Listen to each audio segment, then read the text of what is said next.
बिस्मिल्लाहिर्रहमानिर्रहीम। अस्सलामुअलैकुम। इल्म की बात चैनल देखने वालों को राव कमर रिजवान नई वीडियो में खुशामदीद कहता है। दोस्तों, यरूशलेम वक्त हाजिर में इसराइल का काबिज इलाका है। रात गई एक शख्स शहर के नज़ारे को रिकॉर्ड कर रहा था कि अचानक आसमान से रोशनी का गोला नीचे आया और उस शख्स के गुंबद पर एक तेज रोशनी दिखाई दी, जैसे कोई चीज हो, और उसके साथ पर लगा दिए गए। लेकिन फिर थोड़ी देर बाद ये चीज इंतहाई तेजी के साथ ऊपर आसमान की जानिब उठी और गायब हो गई। ये नजारा उस वक्त वहां मौजूद सैकड़ों लोगों ने अपनी आंखों से देखा और कुछ ने उसकी वीडियो रिकॉर्ड करके सोशल मीडिया पर डाल दी। इसी तरह उधर आज़रबाईजान के शहर में भी ऐसी ही एक वीडियो रिकॉर्ड की गई। रिकॉर्डिंग करने वाला शख्स जब कैमरा नमाजियों की तरफ घुमाता है तो उसने देखा कि एक सफेद रंग की कोई चीज वहां मौजूद है, जो कि इस पोजीशन में बैठी है जैसे इंसान सजदा करने के बाद सलाम फेरने के लिए बैठता है। लोगों का ये कहना था कि ये बच्चे जब उसके पास गए तो ये चीज अचानक उड़कर गायब हो गई। अब ये मखलूक कौन थी, आज की इस वीडियो में तफसील से बात करेंगे, लिहाजा वीडियो को आखिर तक लाजमी देखिएगा। और आगे बढ़ने से पहले आप तमाम दोस्तों से गुजारिश है कि अगर आपने अभी तक हमारा चैनल इल्म की बात सब्सक्राइब नहीं किया है तो अभी सब्सक्राइब कर लीजिए। साथ में लगे बेल आइकॉन को जरूर प्रेस कीजिएगा ताकि लेटेस्ट अपलोड होने वाली हमारी वीडियोस का नोटिफिकेशन आपको बर वक्त मिलता रहे। वीडियो को लाइक करें, शेयर करें अपने दोस्तों के साथ और कमेंट बॉक्स में अपनी राय का इजहार जरूर कीजिएगा। दोस्तों, एक वाकया भारत में भी पेश आया कि जहां दो लोग तस्वीर बना रहे थे, उन्हें आसमान में कुछ उड़ता हुआ नजर आया। लोग डर के मारे चीखने चिल्लाने लगे और फिर कुछ ही लम्हों बाद जो चीज नजर आ रही थी वो गायब हो जाती है। इसके मुतालिक लोगों का तो ये कहना था कि जो वीडियो सोशल मीडिया पर नजर आती हैं ये दरअसल फेक और एडिटेड वीडियोस होती हैं, मगर वहां मौजूद लोग बताते हैं कि ऐसा हकीकत में हुआ था। इसी तरह ब्राजील के भी एक वीडियो सामने आई जहां एक शख्स आसमान पर उड़ते परिंदों की वीडियो बना रहा था और अपने टीवी चैनल पर चलाने के लिए परिंदों की उड़ान को रिकॉर्ड कर रहा था। लेकिन जब बाद में उसने गौर से उस वीडियो को देखा और उसको थोड़ा जूम किया तो मालूम हुआ कि दरअसल जिस चीज को वो रिकॉर्ड कर रहा था वो परिंदे नहीं थे, बल्कि वो तो कोई ऐसे जिस्म थे कि जिनके साथ पर लगे थे और वो उनकी मदद से आसमान में उड़ रहे थे। दोस्तों, सोशल मीडिया पर आपने खाना काबा के हवाले से भी एक वीडियो देखी होगी जिसमें खाना काबा पर एक सफेद रंग की रोशनी नजर आ रही है। दरअसल ये 2010 का मामला है कि खाना काबा के ऊपर एक सफेद रंग की रोशनी नमूदार हुई और कोई चीज आकर काबातुल्लाह के ऊपर बैठ जाती है। लाखों लोग जो उस वक्त हज व उम्रा करने के लिए मौजूद थे, उन्होंने अपनी आंखों से उसको देखा। लेकिन सवाल फिर वही खड़ा होता है कि क्या सोशल मीडिया पर मौजूद ऐसी वीडियोस फेक होती हैं? दोस्तों, जो शख्स अल्लाह रब्बुल आलमीन पर ईमान लाता है और अल्लाह के नबी सल्लल्लाहु अलैहि वसल्लम पर ईमान लाता है, वो ये बात तस्लीम करता है कि फरिश्ते अल्लाह की मखलूक हैं और वो जमीन पर आते हैं। जिस तरह अल्लाह और उसके रसूल सल्लल्लाहु अलैहि वसल्लम पर ईमान लाना लाजमी है, इसी तरह फरिश्तों पर भी ईमान लाना लाजमी है। और मुसलमानों की इस पूरी दुनिया की सबसे सच्ची और बेहतरीन किताब में यानी कुरान मजीद में 88 मरतबा फरिश्तों का जिक्र मौजूद है। कुरान करीम में इरशाद है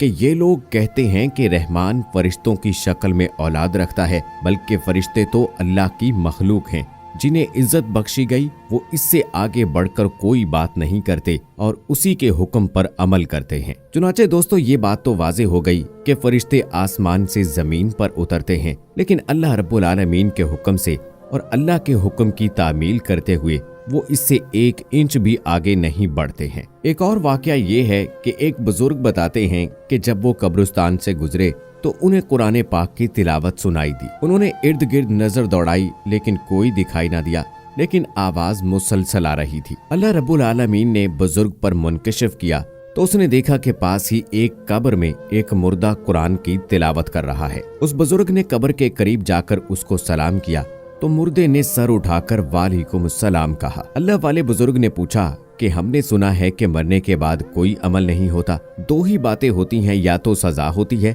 और अगर नेक अमाल किए हों तो उसकी जजा मिलती है, और अल्लाह रब्बुल आलमीन कब्र पर अपना करम करता है। कब्र में आराम होता है या फिर अजाब कब्र के मुतालिक हमने सुन रखा है, लेकिन ये तिलावत और तस्बीह करना, आप तो माशाल्लाह कुरान पढ़ रहे हैं। उस मुर्दे ने कहा कि जो इंसान वफात पाता है उससे सबसे पहले 3 सवाल पूछे जाते हैं। अगर वो इन तीनों सवालात के जवाब देने में कामयाब हो जाए तो उसको कहा जाता है कि तुमको कब्र में अपना वक्त कयामत के दिन के इंतजार में गुजारना है। जब तमाम दुनिया वाले यहाँ पहुँच जाएंगे तो क़यामत कायम कर दी जाएगी। ये कब्र तुम्हारी आखिरी आराम गाह है।